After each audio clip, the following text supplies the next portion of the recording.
And we're back. You're listening to the Talkin Boxing with Billy C show.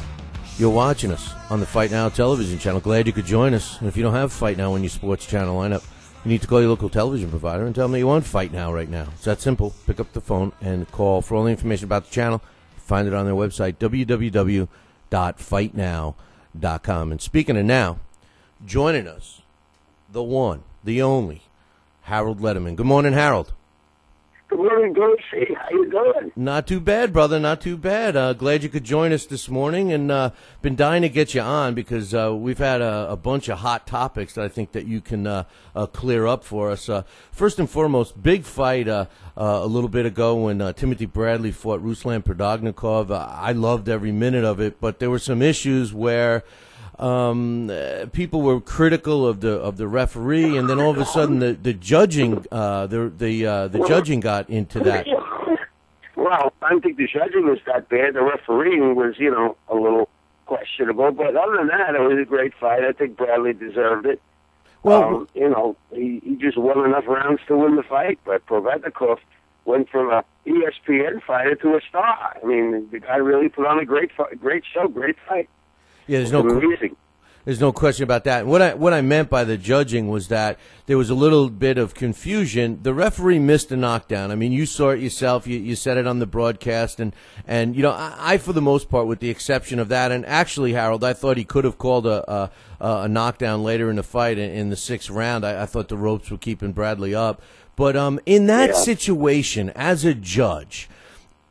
You could have argued that he won that round even without the knockdown as a 10-8 round. Why is it protocol not to score that a 10-8?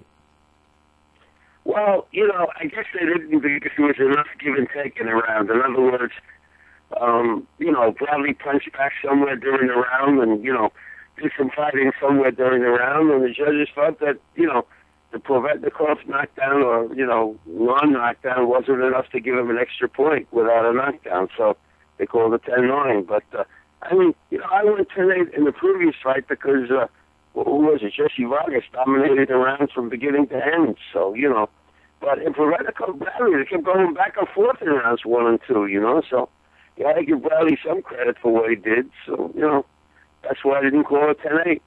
Now, do a lot of judges do that, Harold, where they're afraid to score around 10-8 unless there is a knockdown?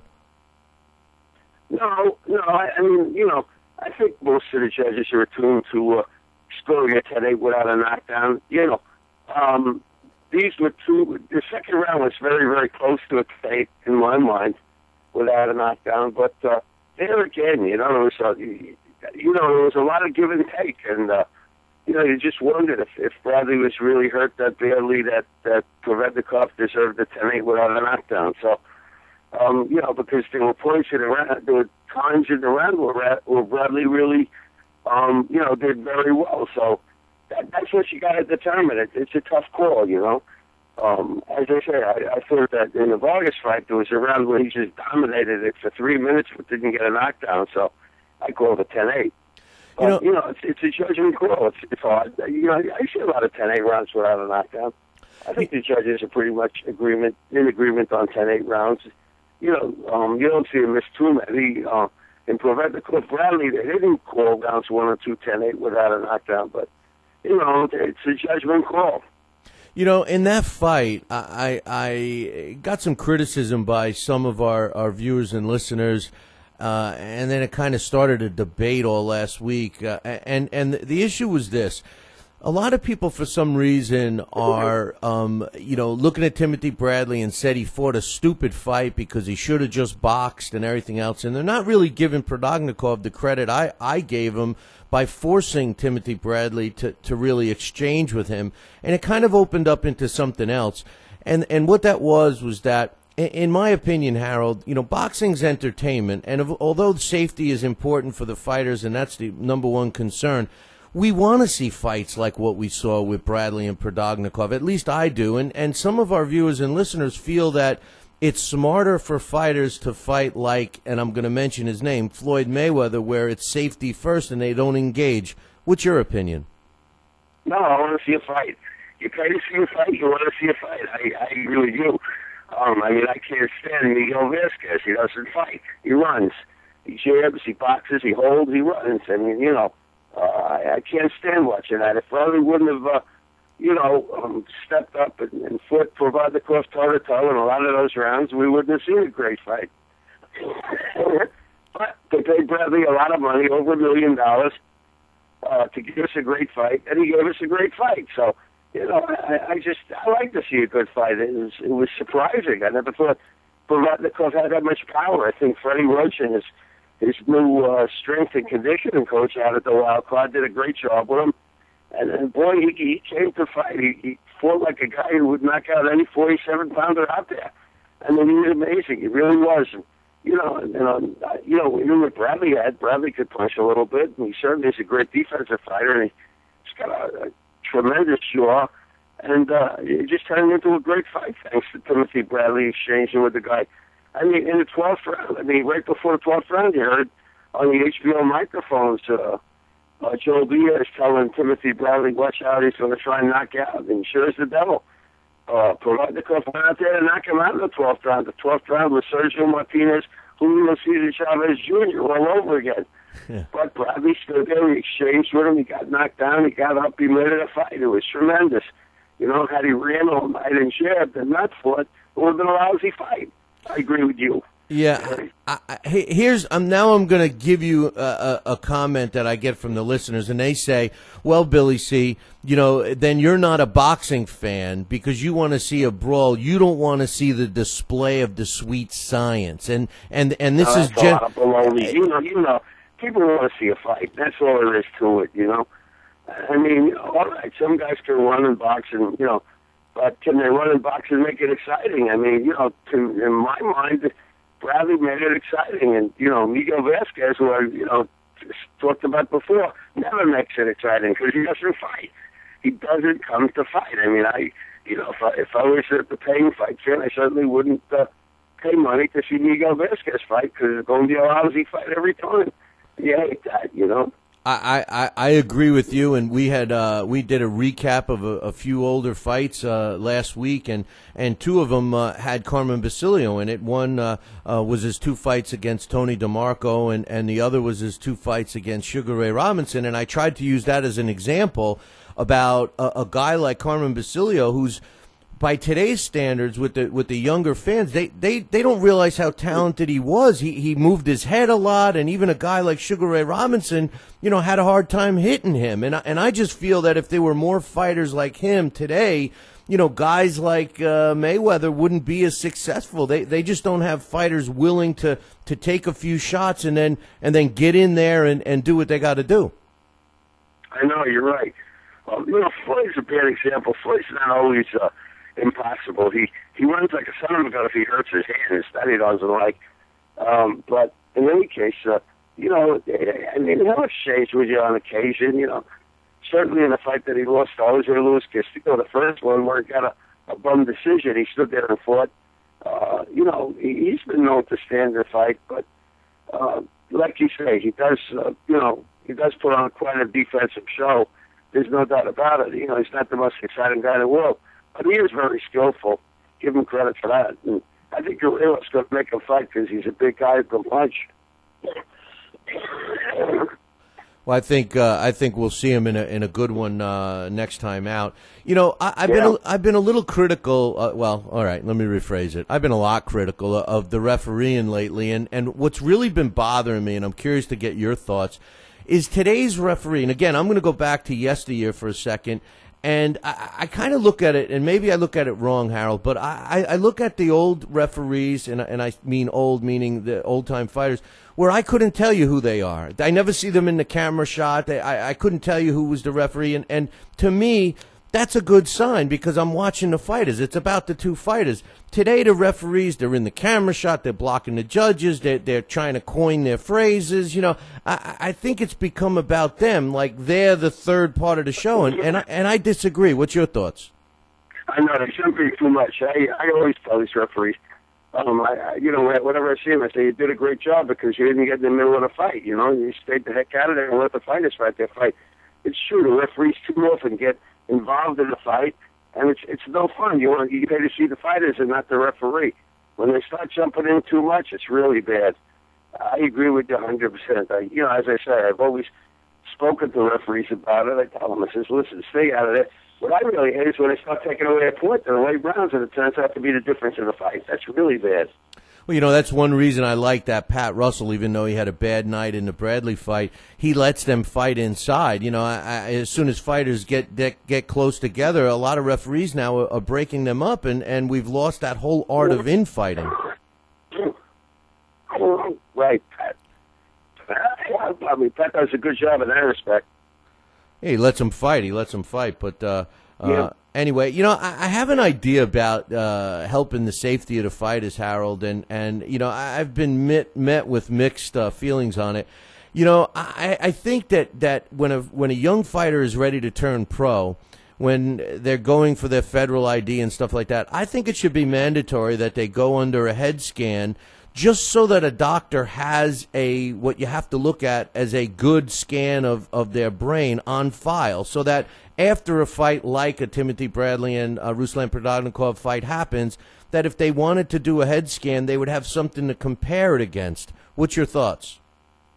Well, I'm not sure exactly, you know, what kind of a license, you know, what kind of test they have to take to get a license. They may be doing CAT scans, I know that, on fighters. They certainly send them to the hospital after a tough fight like Bradley and Provodnikov to get a CAT scan. So, you know, whether they actually do it now, you know, routinely or not, I don't know.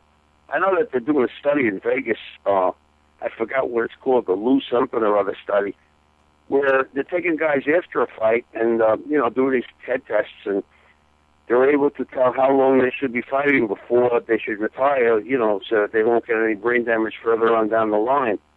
It's an interesting study. It's in its early stages. It's been going on for a year or two, and, you know, we'll see where it leads. But they are doing these neurological studies in a hospital in Vegas. I know that as a fact.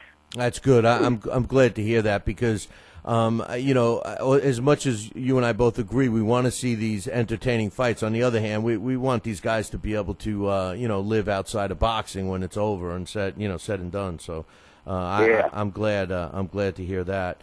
You know, another thing about, real quick, and I'll let you go, but another thing that, you know, is coming up is the style of fights today and how quickly they stop it. We revisited the great fight between Archie Moore and Yvonne Durrell recently. And if that fight took place today, Harold, it would have never gotten out of the first round, and we might not have ever been treated to such a battle. What's your thoughts about that? Well, I guess I lost you, Harold. Well, the referees today, it's true, they stop a fight a little bit quicker. They seem to be more cognizant of when a guy's really badly hurt. You know, nobody wants to see a guy get killed in the ring. So the referees can tell when a fighter gets concussed, when he's out of it. You know, they say, step to me when a guy goes down, because they want to see if he's wobbling. You know, they are stopping fights quicker, but it's for the safety of the fighter, and I think it's really good to do that. You know, we have much less injuries now than ever before. Yeah. So I think they're making boxing a much safer sport by staying on top of this and stopping fights at the right time, giving guys a chance to recover so that they can come back and not get seriously hurt. Yeah, you're right. I mean, that's the bottom line. I mean, we see it way too often with fighters after their career is over. But yeah.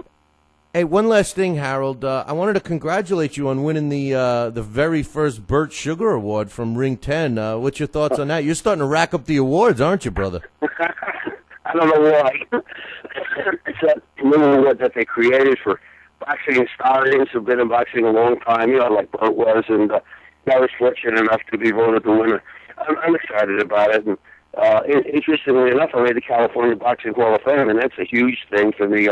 It's my 5th Hall of Fame, so we're going out there in October for their luncheon to accept that award. So, you know, I'm very, very excited about that as well. In any case, I even made Sonny Thompson's column this week. I mean, it doesn't get any better than that, you know. Well, Harold, listen, man, I appreciate you taking some time. I know you're under the weather, and that's what traveling all across the United States all the time does to you. And I look forward to seeing you ringside again, my man. Oh, yeah, Billy. Don't forget to watch Rios and Alvarado, too, coming up on March the 30th. I think it's going to be the fight of the year once again. I think it's going to turn out to be a great trilogy, to tell you the truth. These guys really come out to kill each other, and, makes for exciting boxing. New semifinal, one of the guys fell out, so now we have Breeders' Prescott against the undefeated Terrence Crawford. So I'm looking forward to that as well. That'll be a real good fight at 140 pounds. So, it's a good doubleheader Saturday night, March 30th. Yeah, I can't wait for that either. And it's funny you say you think it's going to be a fight of the year candidate early. I mean, right now everybody's saying it's going to be tough to beat Bradley and Prodognikov as fight of the year. That's true. That definitely is an early candidate for fight of the year. But if Rios Alvarado goes the way you figure it's going to go, based on the first fight, that's going to be the fight of the year. We'll see. Usually, and I don't mean to keep it, but usually when you have those second fights, it never lives up to the first. But we know, as much as we knew the first time around, that Rios Alvarado, that's a fight. As soon as it was made, I've been waiting for it. So I'm looking forward to that myself. Yeah, I mean, come on. Graziano Zella, 3 great fights. Gaddy Ward with 3 great fights. A lot of these trilogies are all great fights. The reason I mentioned Graziano's Antlers is because every one of them ended in a knockout. Right. And that can happen here because these guys are real big bangers. I mean, Brandon Rios, he shot, if I remember correctly, 31-0, 1 draw, but 22 knockouts. And Alvarado, 33-1 and 23 knockouts. So these guys are big punchers. I mean, there ain't no doubt about that. Alvarado made a statement the other day that really, I think it summarizes how the fight's going to go. He said, I'm going to fight the same way, but the winner of this fight is the one who makes the right adjustments during the fight, and I agree with him. What's your quick thoughts? Oh, yeah, well, Alvarado is smart enough to box the last time. I think he ran out of gas, so you want to know the truth. And Brandon Rios finally got to him in the 7th round. But, I thought Mike was winning by a round or 2 because he boxed. He was smart enough not to stand in a phone booth and bang with Brandon Rios, and he shot at a box and move, and he was building a lead, So I think had it gone the 12 rounds, Alvarado probably would have won a decision. This fight, I feel the same thing. I just think that Alvarado's going to try and box a little bit more, not try to get nailed, but every now and then he's going to have to exchange with Rios because that's Alvarado's style, He's not a runner. He just can't stand there and box for 12 rounds. I think he'll try to, but I don't think he will. Well, I'm looking forward to it as much as you are, brother, and I look forward to seeing you again ringside, my man. Thanks for having me, Billy. Take care. Hey, anytime you want, you let me know. We'd love to have you on here. Always a pleasure. Thanks, Harold. That's Bye now. The one and only Harold Lederman from HBO. You hear him all the time on the big fights, and we're glad to have him join us. I got to take a break. We'll be right back.